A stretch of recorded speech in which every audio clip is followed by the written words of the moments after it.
Inflectional morphemes. An inflectional morpheme is a suffix that's added to a word to assign a particular grammatical property to that word.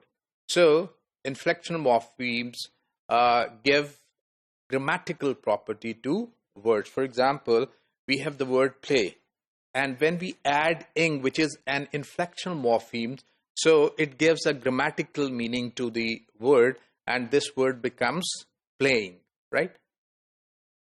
So they serve as grammatical markers that indicate either tense, for example, ed or en, or number, for example, boy and boys, girl and girls, book and books, possession, for example, apostrophe s, Ali's pen, or comparison, we have er in adjective, est in superlative. So, inflectional morphemes do not change the essential meaning or the grammatical category of a word. So, they do not, inflectional morpheme, unlike the derivational morphemes, do not change the class of the word. If a word is a noun, it remains a noun after being added an inflection morpheme. If it is an adjective, it remains an adjective, or so on. And their grammar or their meaning is their essential meaning is not changed. For example, there is a very limited number of inflectional morphemes in English. They are all 8. For example, you can see them. We have a plural morpheme, that is s. With some words it is s, or with other word it is es, on the basis of phonological differences. We have book and books, glass and glasses with es. We have possessive noun, which takes apostrophe s. Captain plus apostrophe s becomes captains.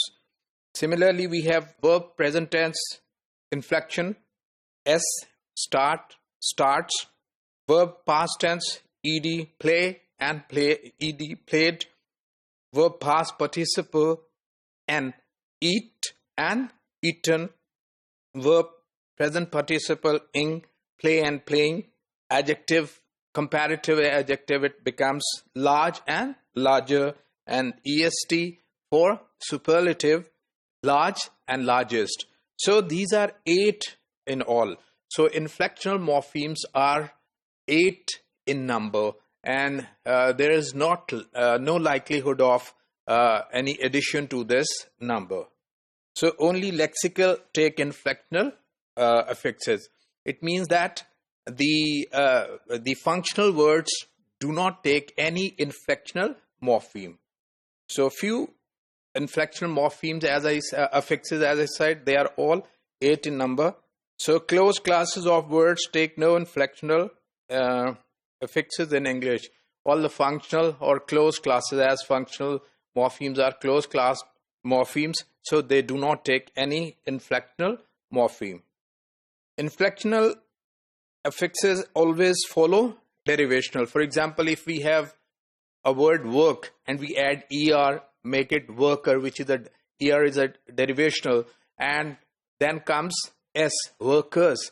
So inflectional affix always follow derivational affixes.